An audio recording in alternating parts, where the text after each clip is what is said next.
बिस्मिल्लाहिर्रहमानिर्रहीम अस्सलाम वालेकुम welcome back to my YouTube channel. उम्मीद है आप सब लोग खैरियत से होंगे। आप सब लोगों की दुआओं के साथ अल्हम्दुलिल्लाह मैं भी खैरियत से हूँ। अल्लाह ताला आपके रिज़्क में बरकत डाले, आपकी सेहत में बरकत डाले और आपके दस्तरखानों को हमेशा वसी रखे। शुरू करते हैं इसी के साथ आज की रेसिपी। आज मैं आपके लिए चिकन पकौड़ा की रेसिपी लेके आई हूँ। बहुत क्रिस्पी, बहुत लाजवाब ये पकौड़ा की रेसिपी है। इसको आज की इफ्तारी में आपने ज़रूर बनाकर इसको अपने घर वालों को खिलाना है। चलते हैं चिकन पकौड़ा की रेसिपी की तरफ। सबसे पहले आपने इस तरह से चिकन लेना है, उनको इस तरह से छोटे-छोटे अपने पीसेस में कट कर लेना है। अच्छा, इसमें आप बड़े पीसेस नहीं डालेंगे, छोटे-छोटे पीसेस डालेंगे। फिर इसके अंदर इस तरह मुट्ठी भर के आपने लंबाई में काटी हुई प्याज डालनी है। फिर इसमें आपने धनिया, थोड़ा-सा पुदीना और हरी मिर्ची इस तरह से बारीक कटी हुई इसके अंदर डाल देनी है।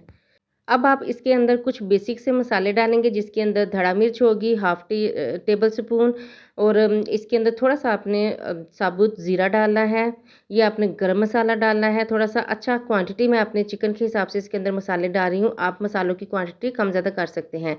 हल्दी डाली है, लाल मिर्च का पाउडर डाला है, सूखा धनिया पाउडर डाला है, नमक हस्बे ज़रूरत आपने इसके अंदर डालना है और थोड़ा-सा आपने ज़ीरा पाउडर डालना है।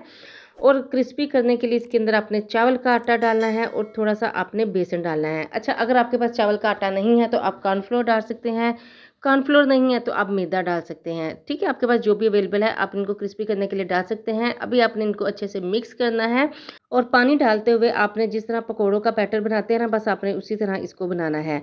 अगर आपको कम लगे इसके अंदर बेसन तो आप इसके अंदर बेसन और डाल सकते हैं। मुझे यहाँ पे कम लग रहा है तो मैंने इसके अंदर थोड़ा-सा और बेसन ऐड किया है। फिर पानी डालेंगे और इसको अच्छा सा आप जैसे पकौड़ों का बैटर बनाते हैं ना, वैसे आपने इसको अच्छे से इस तरह से गूँथते हुए बना लेना है।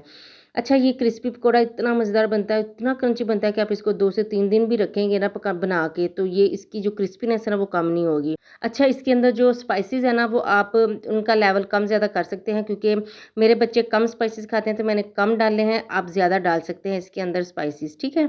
अभी एक तरफ आपने इस तरह ऑयल गर्म करने के लिए रखना है। इसके अंदर आपने 1 बाय 1 इस तरह से पकौड़ों को डालते जाना है।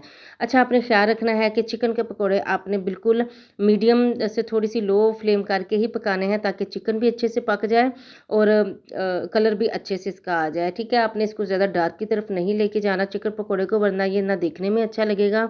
तो जो खाना देखने में अच्छा ना लगे फिर वो खाने को भी दिल नहीं करता। तो आपने अच्छे से इसको बिल्कुल मीडियम से भी थोड़ा लो ही फ्लेम कर लें और इनको पकाएं। उल्टते पलटते हुए आपने इनको अच्छे से दोनों तरफ से कलर दे लेना है, अच्छे से पका लेना है।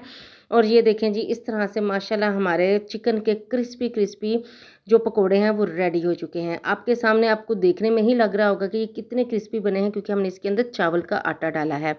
और इस तरह से आप भी इन पकोड़ों को आज की रेसिपी में, आज की इफ्तारी में ज़रूर शामिल करें। घर वालों को बहुत पसंद आएँगे। रेसिपी अच्छी लगी हो, चैनल को सब्सक्राइब कर दीजिएगा। मिलते हैं नेक्स्ट और अच्छी रेसिपी के साथ। तब तक के लिए इजाज़त दीजिए। अल्लाह हाफ़िज़।